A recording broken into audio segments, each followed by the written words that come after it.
Shavot Tov Rabotai. Yesterday we listed items that are subject to the obligation of Challah, but are not subject to the obligation of Maaser. Today's Mishnah is going to list items that are subject to the Maaser obligation, but are not subject to the Challah obligation, so the exact opposite of what we were speaking about yesterday. Elu chayavin b'maasrot ufturim min hachala. The following items are subject to Maasrot, but exempt from Challah. Ha'orez, v'adochan, v'piragim, v'shumshemin, v'kitniot. Dough made from rice, millet, poppy, sesame, and legumes.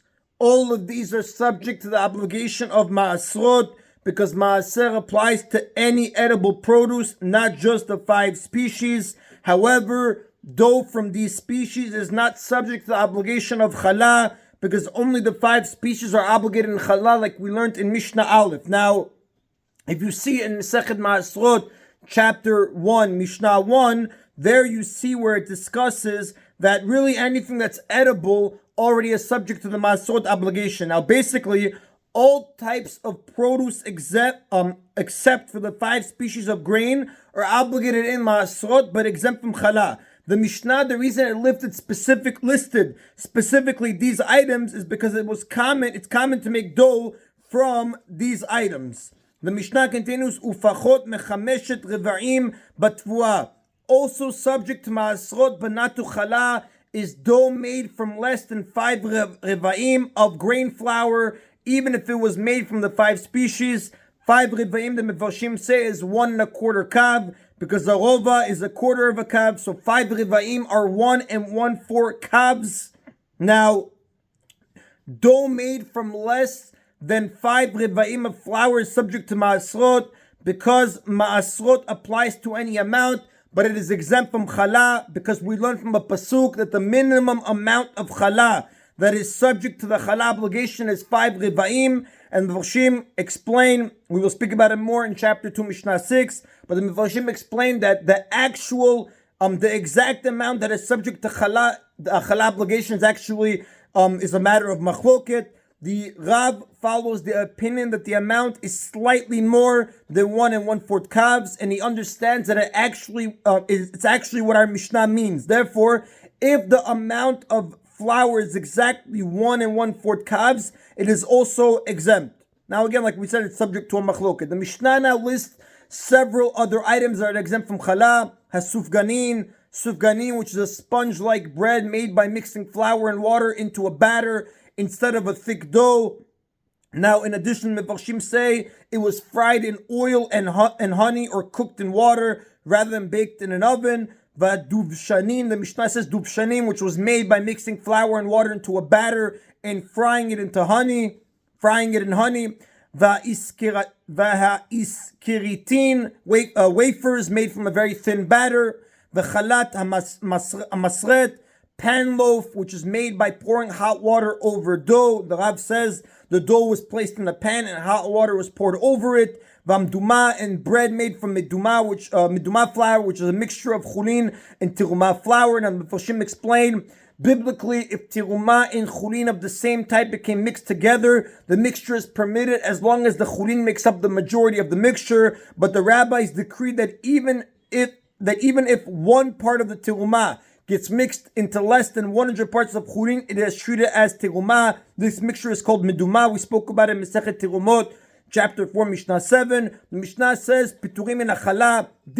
All these items are exempt from Challah. And again, we said sufganin, duvshanin, iskiritin, which were wafers, and pan loaf. These are exempt because they're not considered bread. And the Mefarshim say that Torah uses the word bread when it discusses the Challah obligation, but all of these are not considered bread, since they are made from a thin batter and not baked in the regular manner. But the Mefarshim do say if they were made from regular dough or baked in an oven, they would be subject to the Challah obligation, like we'll see in the next Mishnah. And the Mefarshim say bread made from meduma flour is exempt because it's treated as tiruma, and tiruma is exempt from the Challah obligation. And the Mefarshim explain, we learn from a pasuk that we are not obligated to separate Challah from tiruma. Now the rabbis decreed that meduma must be treated as tiruma. Therefore, such a mixture is considered entirely teruma with regards to the challah obligation, and the entire mixture, even the chulin part, is exempt from challah. Now, if there are 100 parts of chulin for every part of teruma, the teruma is nullified and the dough is subject to challah.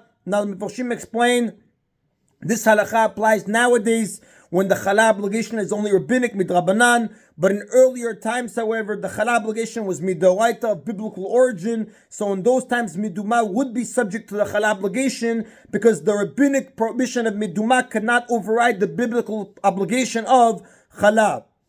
Now that is in Rabotai Mishnah Dal. Mishnah Hey now continues elaborating on the ruling of sufganin being exempt from challah. Sufganin was again the sponge-like bread made by mixing flour and water into a batter instead of a thick dough. The Mishnah says, Isa shetchilatah sufganin, if a dough was made as sufganin at its beginnings, meaning it was made as a thin batter rather than a thick dough, v'sofah sufganin, and as sufganin at its end, meaning it was fried in oil or cooked in water, Pitura mina challah, it is exempt from the challah obligation. And Mefarshim explain sufganin were prepared from a thin batter fried in oil and honey or cooked in water rather than baked in an oven. Now, like we will explain further in the Mishnah, there are two ways that something can become subject to the challah obligation. One is when it's needed as a thick regular dough, even if the final product will not be bread. A second way is if the final product is considered bread, even if it was made from a batter rather than a dough. And the Mishnah is teaching that if sufganin were made from a thin batter that was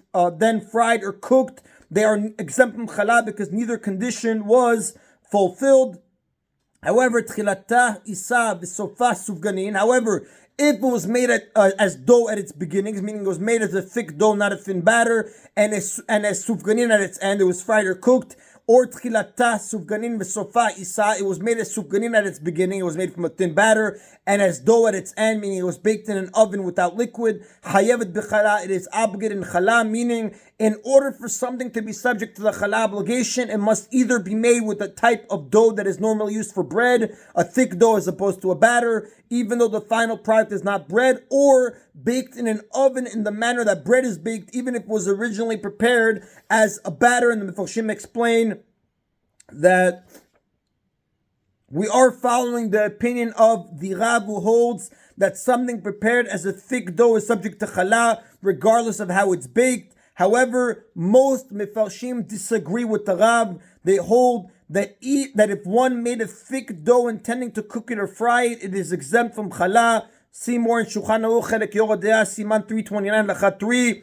The Mishnah concludes now, having taught that dough is subject to the challah obligation, even though the final product is not bread, the Mishnah mentions something else that is subject to the challah obligation, even though the end product is not bread. V'chen Kinufkaot chayavot, kinufkaot, which are a type of baby food made from ground up bread, they are subject to the challah obligation, since at one point they were bread. That is the Rabotai of today's Mishna Yomi. Everybody should have a Shavua Tov. Baruch Adonai Leolam. Amen v'amen.